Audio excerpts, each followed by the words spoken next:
નમસ્કાર મિત્રો, કિસાન સમાચાર ચેનલમાં તમારું ખૂબ ખૂબ સ્વાગત છે। દેશ, દુનિયા અને ગુજરાતના તાજા, મોટા અને સૌથી મહત્વપૂર્ણ સમાચાર જાણીએ તે પહેલા તમે ચેનલમાં નવા હોય તો ચેનલને જરૂરથી સબસ્ક્રાઇબ કરીને વિડીયો લાઈક કરી દેજો। આજના સૌપ્રથમ મહત્વપૂર્ણ સમાચાર। ગુજરાતમાં સસ્તું થયું પેટ્રોલ અને ડીઝલ। ગુજરાતમાં શહેરોમાં આજથી નવા ભાવે વેચાશે। હવે નવા વર્ષે ગુજરાતીઓ પર મોંઘવારીનો માર પડ્યો હતો, ત્યારે હવે આજે ખુશીના સમાચાર સામે આવ્યા। ગુજરાતની જનતા માટે રાહતના સમાચાર એ છે કે આજે ગુજરાતમાં પેટ્રોલ અને ડીઝલ સસ્તું થયું છે। દેશમાં સવારે 6 વાગ્યે ઈંધણના ભાવમાં સુધારો તથા ફેરફાર થાય છે, ત્યારે દેશની ઓઇલ માર્કેટિંગ કંપનીએ પેટ્રોલ અને ડીઝલના નવા ભાવ જાહેર કર્યા છે। જે મુજબ ગુજરાતમાં પેટ્રોલ અને ડીઝલની કિંમતમાં 56 પૈસાનો ઘટાડો નોંધાયો છે। ત્યારબાદના બીજા મોટા સમાચાર। હરણી તળાવ દુર્ઘટના મુદ્દે મોટો ખુલાસો। હરણી તળાવ દુર્ઘટના મામલે એક નવો વળાંક સામે આવ્યો, જેમાં વધુ એક બાળક ગુમ હોવાનું સામે આવી રહ્યું છે। ધોરણ 2માં અભ્યાસ કરતો કૃષ્ણ સોલંકી નામનો બાળક હજુ પણ ગુમ છે।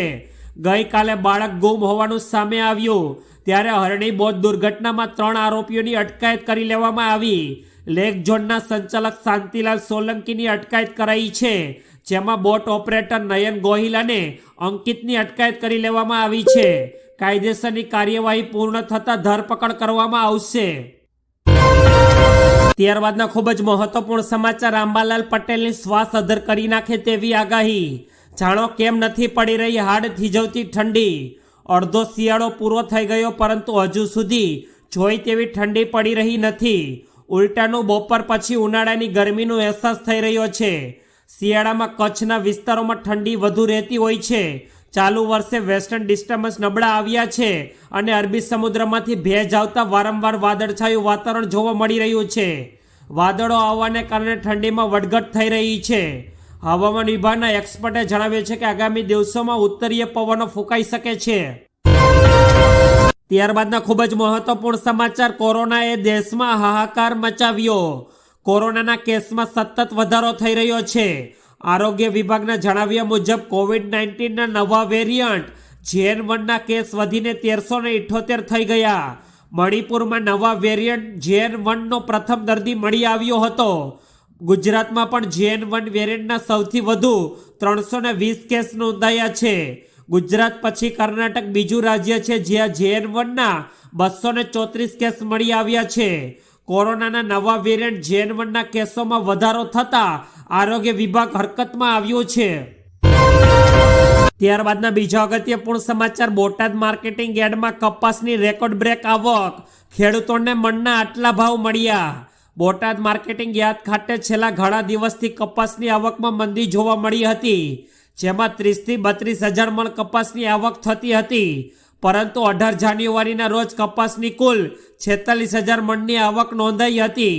છેલ્લા 5 દિવસ પૈકી આજે 46,000 મણની આવક નોંધાઈ હતી અને ખેડૂતોને કપાસનો ભાવ પ્રતિ મણ દીઠ 1201 રૂપિયાથી લઈને 1479 રૂપિયા સુધી બોલાયો હતો। ત્યારબાદના ખૂબ જ વિશેષ સમાચાર। અયોધ્યામાં રામલલ્લાની નવી તસવીરો સામે આવી। અયોધ્યામાં રામ મંદિરના ગર્ભગૃહમાં સ્થાપિત રામલલ્લાની તસવીરો પહેલીવાર સામે આવી છે। હાલમાં ભગવાનની આંખે પાટા બાંધેલ છે। 22 જાન્યુઆરીએ રામલલ્લાનો અભિષેક કરવામાં આવશે, ત્યારબાદ આંખોથી પટ્ટી હટાવી દેવામાં આવશે। 23 જાન્યુઆરીથી સામાન્ય લોકો પણ મંદિરમાં દર્શન કરી શકશે। આ પહેલા ગુરુવારે નવનિર્મિત મંદિરમાં ગર્ભગૃહમાં શ્રી રામલલ્લાની મૂર્તિ સ્થાપિત કરવામાં આવી હતી। રામલલ્લાની મૂર્તિને પગથિયા પર સ્થાપિત કરવા કુલ 4 કલાકથી વધુનો સમય લાગ્યો હતો। ભગવાન રામની આ મૂર્તિને મંત્રોચ્ચાર અને પૂજા વિધિઓ સાથે મૂકવામાં આવી હતી। ત્યારબાદના ખૂબ જ ઉપયોગીપૂર્ણ સમાચાર। સોના અને ચાંદીના ભાવમાં સતત બીજા દિવસે ઘટાડો। આંતરરાષ્ટ્રીય બજારમાં પણ નરમાઈનો માહોલ। 19 જાન્યુઆરી 2024ના રોજ ભારતીય બિલિયન માર્કેટમાં સોનું અને ચાંદી સસ્તા થતા ગ્રાહકોને રાહત મળી હતી। MCXની અધિકૃત વેબસાઇટ મુજબ 22 કેરેટ સોનાની કિંમત 58,150 રૂપિયા પ્રતિ 10 ગ્રામ પર જોવા મળી હતી, જ્યારે 24 કેરેટ સોનાની કિંમત 63,330 રૂપિયા પ્રતિ 10 ગ્રામ જોવા મળી હતી, જ્યારે ચાંદીની કિંમત 76,150 રૂપિયા પ્રતિ કિલો જોવા મળી છે। ત્યારબાદના ખૂબ જ મોટા સમાચાર, કેન્દ્ર સરકાર બાદ ગુજરાત સરકારનો પણ મોટો નિર્ણય. આગામી 22 જાન્યુઆરીએ અયોધ્યામાં રામ મંદિરનું પ્રાણ પ્રતિષ્ઠા થનાર છે, જેને લઈને દેશભરમાં ઉત્સાહનો માહોલ છે. જેને જોતા જ કેન્દ્ર સરકારે અડધા દિવસની રજા જાહેર કરી છે, ત્યારે ગુજરાત સરકારે પણ રાજ્યમાં અડધા દિવસની રજા જાહેર કરેલ છે. પરિપત્રમાં જણાવ્યા મુજબ રાજ્ય સરકારની તમામ કચેરીઓ તથા સરકારીની તમામ સંસ્થાઓમાં 2:30 સુધી બંધ રહેશે. 22 જાન્યુઆરીએ ઉત્તર પ્રદેશના અયોધ્યામાં રામલલ્લાના પ્રાણ પ્રતિષ્ઠાના સમારોહનું આયોજન થવા જઈ રહ્યું છે. ત્યારબાદના ખૂબ જ અગત્યપૂર્ણ સમાચાર, ગુજરાતમાં કોંગ્રેસની મુશ્કેલીઓ વધી શકે છે. ગુજરાતમાં વધુ એક ધારાસભ્યે રાજીનામું આપ્યું છે, જેમાં સીજી ચાવડા આજે કોંગ્રેસ સાથે છેડો ફાડ્યો છે. સીજી ચાવડા વિજાપુરથી ધારાસભ્ય છે તથા સીજી ચાવડા 4 ફેબ્રુઆરીએ ભાજપમાં જોડાઈ શકે છે. તેમજ 5000 કાર્યકરોની સાથે સીજી ચાવડા ભાજપમાં જોડાઈ શકે છે. અગાઉ ગાંધીનગરના ઉત્તર બેઠક તરફથી ધારાસભ્ય રહી ચૂક્યા છે તથા અમિત શાહ સામે ગાંધીનગરમાં લોકસભાની ચૂંટણીમાં હાર પણ થઈ હતી. સીજી ચાવડાની ઉંમર 65 વર્ષ છે, તેમજ હાલ કોંગ્રેસના દંડક તરીકે વિધાનસભા ગૃહમાં જવાબદારી પણ આપી રહ્યા છે. ત્યારબાદના ખૂબ જ અગત્યપૂર્ણ સમાચાર, દ્વારકા તંત્ર હરકતમાં. ફેરી બોટ સર્વિસના યાત્રિકોને લઈને અગત્યપૂર્ણ સૂચના. વડોદરાની દુર્ઘટના બાદ ઓખા પોર્ટ પણ હરકતમાં આવ્યું છે. બરોડામાં બનેલ દર્દનાક ઘટના બાદ આખરે દ્વારકા જિલ્લાનું તંત્ર જાગ્યું. બેટ દ્વારકામાં ચાલતી ફેરી બોટ સર્વિસના યાત્રિકોને લાઈફ જેકેટ પહેરવા સૂચના આપવામાં આવી. બરોડાની દુર્ઘટના બાદ ઓખા પોર્ટ પર જીએમડી અને વહીવટી તંત્ર પણ સતર્ક બન્યું છે. બોટમાં કેપેસિટી કરતાં વધારે પેસેન્જર ના બેસાડવાની સ્પષ્ટ સૂચના આપવામાં આવી છે.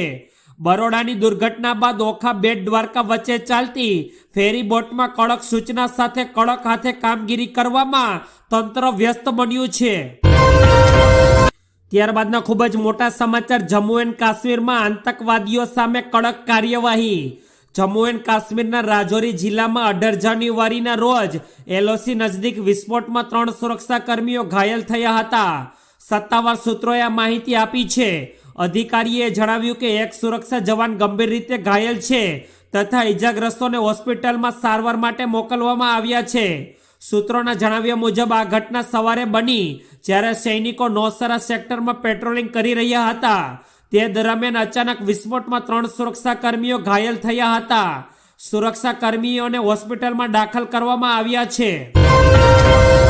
ત્યારબાદના ખૂબ જ ઉપયોગીપૂર્ણ સમાચાર, 4 રૂપિયાથી 70 રૂપિયાએ પહોંચ્યો કંપનીનો share.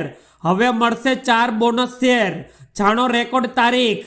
Small cap company Salar tech engineering કંપનીના સ્ટોકે રોકાણકારોને મોટું રિટર્ન આપ્યું છે.